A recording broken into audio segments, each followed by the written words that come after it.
A Legacy Unmatched, the Linkin Park studio album ranking. First things first, if you have not watched my album review for From Zero, you should. It'll provide a bit of context that I otherwise would have included in this ranking. I am a unique Linkin Park fan, and I explained a bit of what I meant in that video's introduction. Of course, I will also get into that to some degree in this video, but that one's a bit more consolidated and straightforward at the start. Either way, Linkin Park as a band needs no introduction. They've been arguably the biggest band in the rock sphere for the better part of the last 25 years. Their talent and recognizability and prolific record are known and familiar to people even otherwise completely separate from rock music, let alone anything heavier. They cracked a code that no other artist has, which has allowed for unmatched versatility in their catalog. With a distinct sound to every release, they made millions of fans through each album cycle, new fans, and kept old ones nearly all the way. Of course, Chester Bennington was no small part of the band's history. He was arguably the face of the band and moreover the face of rock music vocals as a whole for his entire existence in the scene. Rest in peace to a real one. But this ranking is not just to celebrate the track record of one of the most legendary artists of the 21st century, of all time really, it is also to celebrate a new era for the band. We all know Chester cannot be replaced, and he has not been. I believe that Emily Armstrong brings a new dynamic to Linkin Park, and a great one at that. The band is back. I am personally super into it, but these are things we will get into in turn.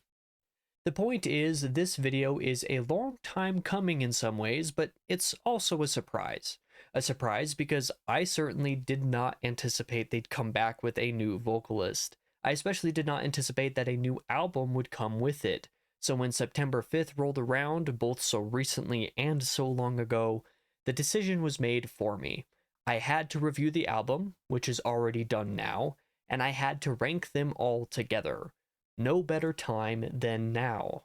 I'm just glad I did not decide to do this about 6 months ago when I originally thought about it and heavily considered it. Disclaimer, this list will only be made up of the band's 8 primary studio records, though original bonus tracks will apply in the case of Hybrid Theory and Minutes to Midnight. I will not include other resurfaced tracks and demos and singles, such as pre-Hybrid Theory material or the new songs on the 20th anniversary releases, nor other unreleased songs since officially released, such as QWERTY. As I am such a recent fan of Linkin Park, relatively, and have done so little exploring of their material outside of these main albums, it is so intimidating and confusing trying to search and parse through the special editions and compilations and remixes, and I don't feel like it's fair to try to do such anyway. Perhaps one day I will take the time and put in the effort to sift through all of that, but today is not that day. For now, let's rank Linkin Park's studio albums. As always, this is just my opinion, and as one final buckle down reminder, these are from my least favorite to my favorite, not some purported measure of supposed worst to best. There will be hot takes here. You have been warned. Coming in at the bottom, 8th place, 1,000 Suns from 2010. I thought maybe I was wrong 6 years ago when I hated this. I give 1,000 Suns 1.5 out of 5. The blurb is a pretty good one-sentence summary for how I feel about 1,000 Suns. I know this record is a cult classic, and that reputation was a lot of why I thought I'd enjoy it a lot more on this first-time re-listen in over 6 years since the first time I heard it. I do not like 1,000 Suns. It's tough for me to say it's bad, but I don't really think it's good either. I like the idea behind it, a concept album about nuclear war, or at least the fears associated with it. Just for some reason, the execution is not to my liking at all.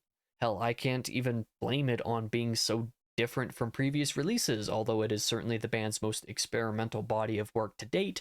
It's just that it's not my thing, which is kind of a shame. Watching a lot of recent Linkin Park live shows on YouTube since their return this year, part of why I thought I'd enjoy A Thousand Suns more on a revisit had to do with the fact that I didn't hate the songs from the record the band has been playing live. They're still some of my least favorite on the set, but even the one or two tracks I did find myself actively liking in the live performances were super underwhelming on the record.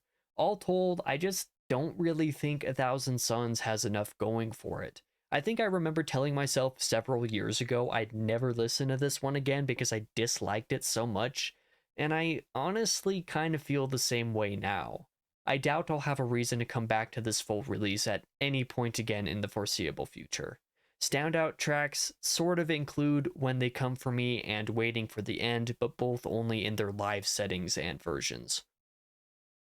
In 7th place, Minutes to Midnight from 2007. Slept on a little bit, but memorable only for a few songs. I give Minutes to Midnight a 3 out of 5. This might be the placement I'm most unhappy with, to be honest. In addition, it's a super common sentiment to say Minutes to Midnight is underrated or slept on, and that's actually true. In many ways, Linkin Park's breaking away from the signature sound that defined their first two records, and to some degree their entire career, should be something I like better than this placement seems to suggest.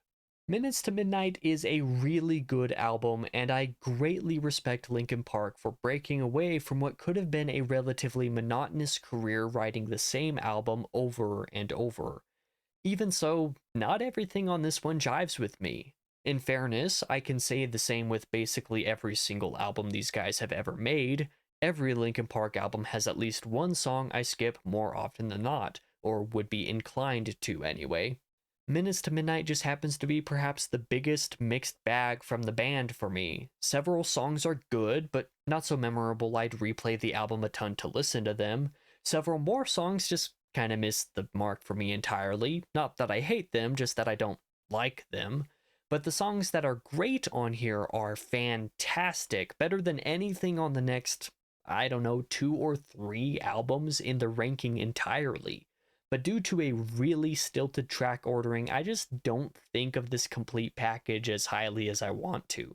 I find Given Up to be a bit overrated as a song, even if it is impressive, but following that up with Leave Out All the Rest is some major whiplash that I'm not super into. I also find Bleed It Out to be a little repetitive, though it makes a great chanting closer to live sets, and again following that up with Shadow of the Day is pretty whiplashy. Then What I've Done leading into Hands Held High and No More Sorrow is tonally just super off to me. The songs themselves are all good, but they don't lift each other up at all. In short, just think of it this way. Softer, introspective tracks like Leave Out All the Rest and What I've Done, just to have No More Sorrow, which is a lot more fitting on Meteora anyway, if we're being honest, is weird. It's just weird. When my time comes, forget the wrong that I've done, then your time has come to be replaced, and the like just does not jive together to me.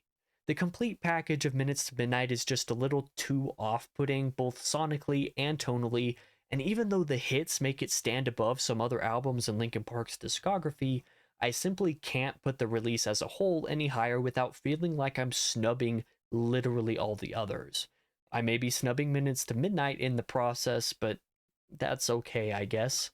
I'll just leave it at this. Despite the ranking, the best songs on here are significantly better and or more memorable than anything on the previous or immediately upcoming placement on the ranking. Standout tracks include Leave Out All the Rest, What I've Done, and my favorite on the album, No More Sorrow. In 6th place, The Hunting Party from 2014. Not the worst album out there, but it's also just okay. I also give The Hunting Party a 3 out of 5. Speaking of snubs, it kind of feels like one to have The Hunting Party down so low, but alas, something has to sort of fill up the bottom ranks. Similar to A Thousand Suns, this was a record that prior to my re-listen, I thought I had probably underrated. Dissimilar to A Thousand Suns, this time I was right. The Hunting Party is a very consistent album and a welcome return to a heavier formula following the two, or arguably 3 previous, more experimental releases. I think the main sin it commits is being generally a bit unmemorable compared to the band's past heavy work. When placed next to Hybrid Theory and Meteora, not a single song on The Hunting Party can hold a candle to the great classic songs that defined an entire generation of people. In some sense, this is the hardest Linkin Park release besides my personal favorite to give standouts to because most of them aren't iconic, even if all of them are good. Like I will say for the remainder of this list, The Hunting Party is by no means a bad album. It's one I actually enjoyed a lot this go around and will return to it a handful of times in the near future as well. I have very few complaints with it, and I think a lot of other fans would agree. It is consistent and might be the singular exception to the I skip at least one song trend I have with basically all other Linkin Park albums. But the rest of their discography is either too good or has too many all time songs for The Hunting Party to rank as high as it honestly deserves to, if by any other artist. Standout tracks include my favorite, Until It's Gone, and the last 2 tracks, Final Masquerade and A Line in the Sand, which make for a beautiful and haunting closer. In 5th place, From Zero, 2024. Everything that I wanted and more out of a Linkin Park revival. My rating is 3.5 out of 5. I can't say I love the practice of snubbing recent releases or first time experiences of any type of art with the justification of legacy takes time, but From Zero is a great place to say that and mean it. We all know the multiple types of baggage this record comes with, so I won't recount it here. If you want more details on my thoughts on that, watch the review I did last week. Musically, the back and forth between heavy and not on From Zero is maybe the main thing holding it back, alongside the fact it is so short, even by Linkin Park standards, but there is genuinely a lot to like.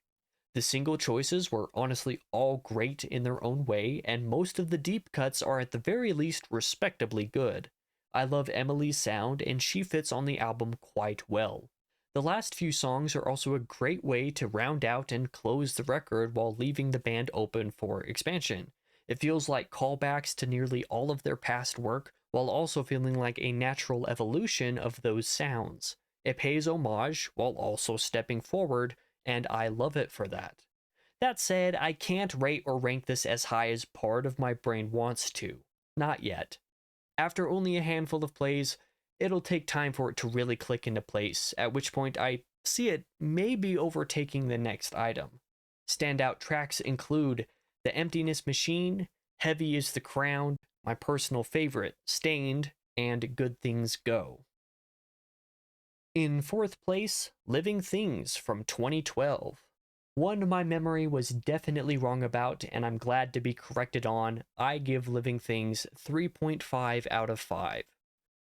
Living Things is another weird album to rank. It is, like The Hunting Party, a release I didn't remember fondly from several years ago, and also the one I ranked the worst aside from A Thousand Suns before returning to the full catalog this autumn.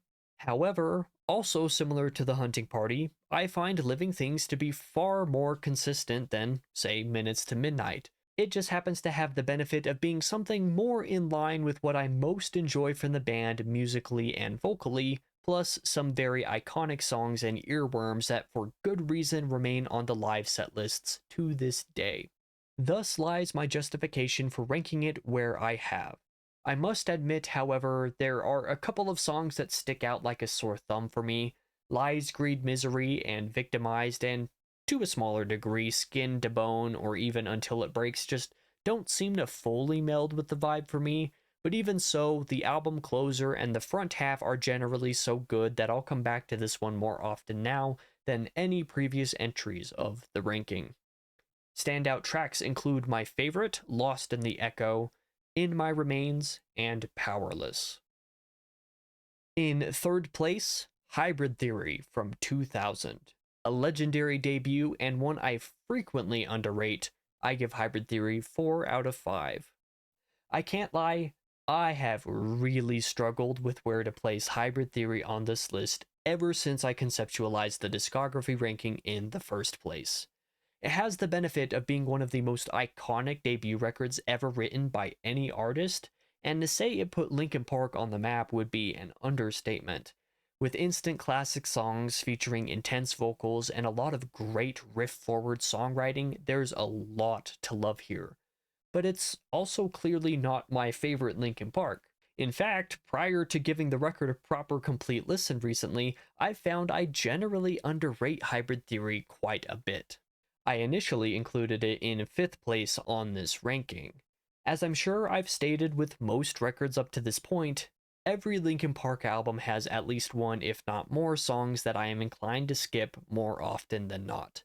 In the case of Hybrid Theory, that means Cure for the Itch, the one song I genuinely don't enjoy listening to at all on the base album, but it also means songs like With You, By Myself, Forgotten, High Voltage, even though I don't have the bonus tracks on the CD I play in the car, and even sometimes Runaway all often get skipped because I'm usually not in the sing-along mood with them as opposed to the others.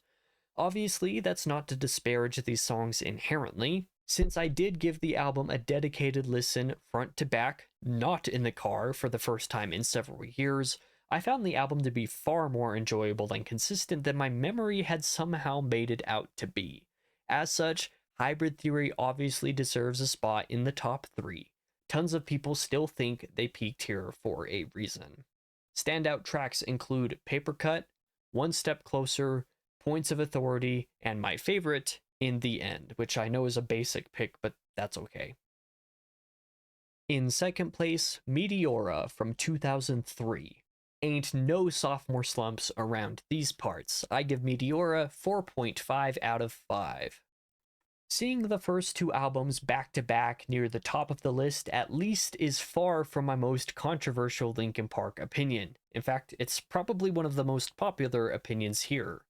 The argument about whether Hybrid Theory or Meteora is better is a surprisingly heated one. Can they not both be fantastic? But clearly, it all comes down to preference, as many things do. My preference is definitely with Meteora. To explain why isn't exactly the easiest, but I do think there are some discernible reasons to feel the way I do. Firstly, while Hybrid Theory is a very good album, it is more memorable in my mind as a collection of a handful of incredible songs mixed with several songs I don't often listen to. Meteora, on the other hand, is both a very great album in its own right, and I'd argue it's more coherent as an album, but there are far less songs that I'm ever inclined to skip when I'm playing it in the car. You may remember I listed a solid third of the tracks from Linkin Park's debut as songs I often, if not frequently, skip. On this, the follow-up, however, I only ever really skip Easier to Run to any degree I'd call somewhat frequently, which I know is a hot take, but for some reason it's just not fully my thing. Aside from Easier to Run, only Nobody's Listening and Session do I skip, and only ever in the car, and only because they're a little bit less exciting for the sing-alonginess that I enjoy when going to or from work. Considering my work commute is only about 10 to 15 minutes or so, to spend 5 to 6 minutes with these two is a tiny bit more of a sacrifice than I generally prefer when I could be listening to the undisputed bangers that the rest of the record is made of. Although, to Session's credit at least, I like it a hell of a lot more than Cure for the Itch from the predecessor. In the end, pun not intended because that song is not on this album, Meteora is more consistent, more coherent, and more to my general album listening preferences, hence why I rank it above its contemporary. Standout tracks include Don't Stay, Lying From You, my favorite Hit the Floor, Faint, and Numb. And in first place, a very unpopular pick, I know, One More Light from 2017. I may cause riots, but I genuinely don't care. My rating is 4.5 out of 5. For this being the most controversial opinion on the list, at least probably even more so than my placement of From Zero, it may or may not be surprising just how easy it is for me to make this placement. One More Light is handily my favorite Linkin Park album. Mind you, very little of my ranking has been influenced by what I would consider their best. This means that whether I think One More Light is the band's actual best is irrelevant to the conversation at hand, because that's not necessarily what that means. To compose a list of these things from supposed worst to best would see a different ranking entirely. This is just what I enjoy the most. The reasons for this are varying, but I'll try to keep it simple and avoid this section being 5 times as long as the rest. As I explained in the From Zero album review last week, I am a unique Linkin Park fan. I sort of knew of them prior to Chester's passing because of how obscenely prolific they are, but I didn't actually know them, or couldn't have pointed out any of their songs to you. I was so sheltered and blissfully unaware, and still so early in my music exploration journey that I simply hadn't heard anything they put out, that I knew of anyway. Chester's death in July 2017 changed that for me. Given that his Wikipedia page was the featured article for like several weeks at the time, it was inevitable I'd be interested in figuring out who this guy that was topping the search charts was. I then saved and read basically all of the Linkin Park and associated Wikipedia pages while on a week-long camp trip and learned all about the band and how popular they were. Upon returning from camp, One More Light became the first album I heard on account of its recency before listening to the rest of them in chronological order. For some reason, One More Light stuck with me. I thought the music was good, great even. I'm not necessarily a huge pop fan, but this flavor was something I enjoyed, and it was also very easy to convince my mom to let me buy it. It's been my favorite album of theirs ever since, due in no small part to owning the CD before I owned even Hybrid Theory or Meteora later in high school.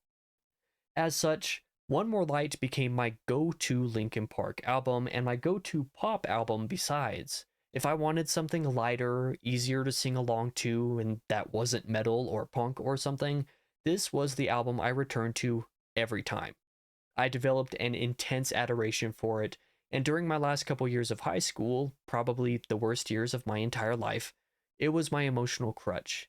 The amount of times this album has helped me to feel better when I felt awful is innumerable, including in the wake of my grandfather's passing just a couple months ago. For that reason, I hope that most people will find it in them to respect my placing it in the top spot. I love and have an attachment for One More Light in much the same way that so many people who grew up with Hybrid Theory and Meteora love and have attachments to those, or as others with attachments for literally any other Linkin Park album. This ranking is not an indictment on the rest of the discography, merely a way for me to give One More Light the credit I personally believe it deserves.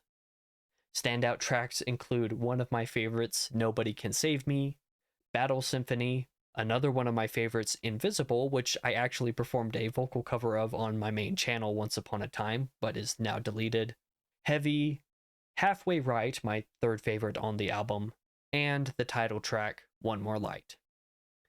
P.S. The songs on One More Light I somewhat often skip since they basically all have one is Sorry for Now, and to a lesser extent Good Goodbye, but I've been skipping even those two in the car a lot less recently than I used to. P.P.S. It's honestly a shame that Friendly Fire never came out on the album proper, as its appearance on the Greatest Hits collection really proved that the One More Light era of LP stands up to the rest of it, despite what some may believe. For an artist with such a diverse catalog of music, it only makes sense to me that Linkin Park will have a wide variety of rankings amongst different eras of fans.